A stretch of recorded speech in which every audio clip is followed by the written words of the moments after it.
A journey of 1,000 miles begins with a single step. It's from an old Chinese proverb. Most people have heard it or have come across it at some point. And the meaning's pretty straightforward, right? It advocates having the courage to take that step towards a goal. And that's huge. Making that decision to move forward towards something you want. But it's what happens immediately following that first step that I'm interested in. What happens when the journey's begun? And it's you and your goal, and all of a sudden you realize how long that road ahead really is. This is a turning point for a lot of people. And those who can succeed are able to take their daunting, intimidating goal or journey and see it for what it really is. Just a bunch of small, manageable tasks strung together. When you look at why people quit, a lot of the time it's because they were overwhelmed by their goals and ambitions. Let's say you have, this wonderful plan in your head to climb a mountain. You're thinking about that feeling of being on top, looking down with pride. Every time you think about it, your heart starts racing. So you pack your stuff, you make your way down to the base of the mountain, and then you look up. Different ball game, right? Now the entire mountain's in front of you, and you realize that that's no small feat. That is when people walk away. When they aren't able to see a challenge as a sum of tiny steps, they see it as a crazy, impossible task. It's like saying you want to be the next Tom Brady or Kobe Bryant. It's a tall mountain to climb. It's like trying to hit a target from a mile away. But if you can identify and map out what you need to conquer in order to become a better basketball player or football player, and begin taking those small steps, improving every day, that makes dreams real. That's what gives goals life. The ability to see your objective not as a marathon, but as a series of little 400-meter stretches. Stepping stones. You know what your objective is today, tomorrow, the end of the week, and the end of the year. And completing them day by day, these little victories, that's what gives your dream life. It's what gives you momentum. You feel good about the process. And by the way, when things blow up in your face, which happens every so often on this little place we call Earth, you'll have that foundation and that sense of accomplishment to stay focused, because your approach is tangible and it's realistic. This applies with everything. Losing a job, a breakup, failing a test. These things are monumental if you allow them to be. They can turn into that unclimbable mountain. Or they can roadmap a new path for you. And if you define what you want, you define success and begin stepping towards it 1 hour, 1 day at a time, you'll get where you want to be quicker than you thought.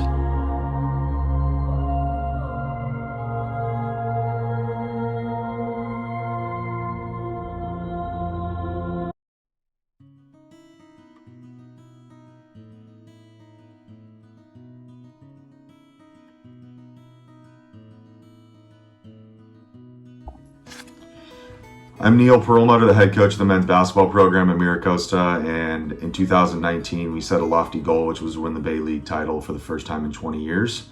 The year before, we took our lumps, we missed the playoffs, we were 5-5 in league, but we just took an approach that we were going to try to get better every single day, and the players in the program bought in.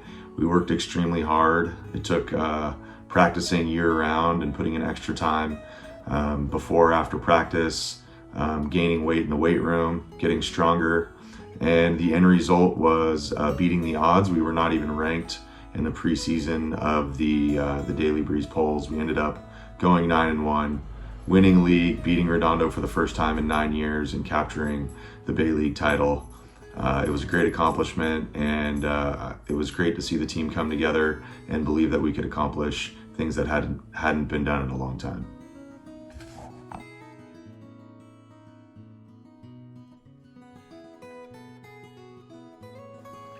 Hi everyone, I'm Ms. Hutchinson. If you've had me as a teacher or you know me as a person, then you probably know that I can be kind of cheesy about goal setting and reflecting after something has happened. I cannot pretend like I've always been that way. I can't pretend that I've always set intentional and purposeful goals for myself. In high school, I was someone who did what I had to do when I had to do it because I had to do it, unless it was something that I really deeply cared about. But as I got older and was on my own, so to speak, and there was no one there to hold me accountable and make sure that I got things done, I quickly developed the skills surrounding goal setting and self-accountability. And I'm really glad that I did. You know, sometimes I accomplish the goals I set for myself, sometimes I don't, but I'm able to learn from both the successes and failures, which I find really important. One goal that I set somewhat recently for myself at the beginning of the pandemic, so a few years ago, was surrounding my own mental and emotional health. For someone who talks a lot about wellness, I realized that I had an opportunity to increase my own. So one day, I made a list of everything that I thought would make me happier and bring me more wellness and peace. And it was a really long, daunting list. So I took a highlighter and I highlighted the goals that I thought would make me the most proud and most satisfied. And for me, paring down that massive list to a smaller list immediately made it less overwhelming. I looked at that smaller list and I chose one easy goal that I knew I could accomplish right away, and one larger goal that I knew would take more effort and more steps. As someone who likes instant results, it helped me to balance out something I knew wouldn't have instant gratification with something I knew I'd immediately be able to say, I'm doing a good job at this. And so that's what I did. You know, I chose a goal about drinking more water, got a water bottle, put some stickers on it. It was cute, carried it around with me. Boom, immediately was accomplishing that goal. And then I chose something larger, you know, about protecting my own personal time and space and energy, which can be really hard, especially when you like saying yes to projects and initiatives. I'm still working on that goal. Sometimes I still spread myself too thin and I pay the price through exhaustion, but I've also gotten better about protecting my free time and not saying yes immediately and being more thoughtful and intentional with what I am doing, which used to feel selfish and now feels healthy and positive. And so I'm really proud that I've seen those results over the last 2 years. I think that goal setting is incredibly important. I think having things that we're striving towards is incredibly important. And I think what's perhaps most important is knowing that it's okay if the route to get to your goals or even the goals themselves shift and evolve. That's normal, that's healthy, and that's a sign of growth in and of itself. I've talked way longer than I'm supposed to, but those are my thoughts on goal setting.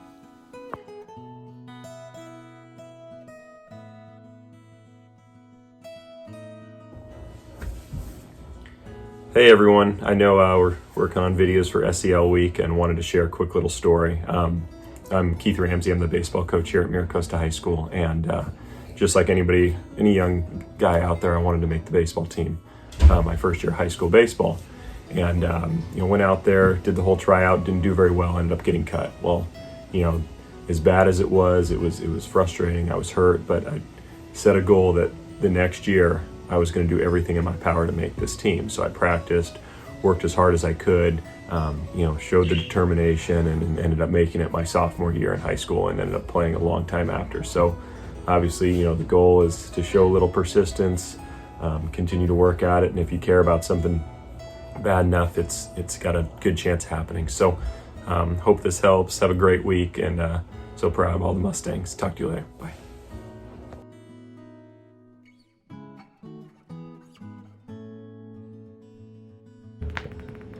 Okay, tell me a little bit about yourself, and tell me a little about a time when you that you can remember when you set a goal for yourself and how you reached that goal. All right. How you guys doing?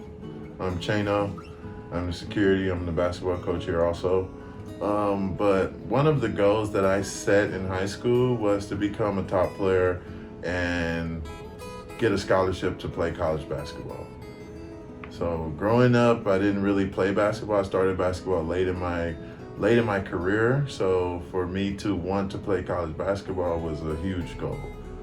So the sacrifice, determination, and just being able to be a hard worker is some of the key ingredients on how you can reach your goal. Do you remember some of the steps you took and just some of the things you had to do to reach that goal? Yes, it was very hard because I had to kind of like cut out some friends, and when I mean cut out, not like, oh, I'm not your friend anymore, but like if they wanted to go to party on like a Friday night or Saturday night, sometimes I'm not able to go. Majority of the time I wasn't able to go because I was in the gym, or I was at a tournament, or because I was trying to always play against some of the best players. So I was always either in the gym or at a tournament or out of town at a tournament, so I just made those sacrifices because I know the more people that saw me play, the better my chance was of getting into college and earning a scholarship. So just being in the gym 3 hours a day, 5 to 6 days a week, every week. And that's not including basketball practice. That's only including what I want to do, and to like just individual work to help me accomplish my goal.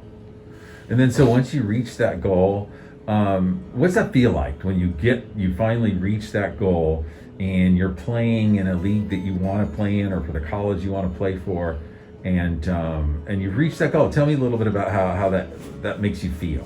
It's shocking at first because you're like, oh wow, I really did it. But like, it's a moment that could definitely make you cry because like everyone doesn't earn an athletic scholarship. Everyone doesn't earn a scholarship for college. So for you to see all your hard work, see all your dedication, and see that your sacrifices have paid off, it's one of the best feelings ever. It makes you want to set more goals because okay, I accomplished that, and that's almost impossible to reach that, because so many kids play sports, and not everyone earns a scholarship. So for you to be one of the select few that were selected to play basketball and attend college, it's just an amazing feeling.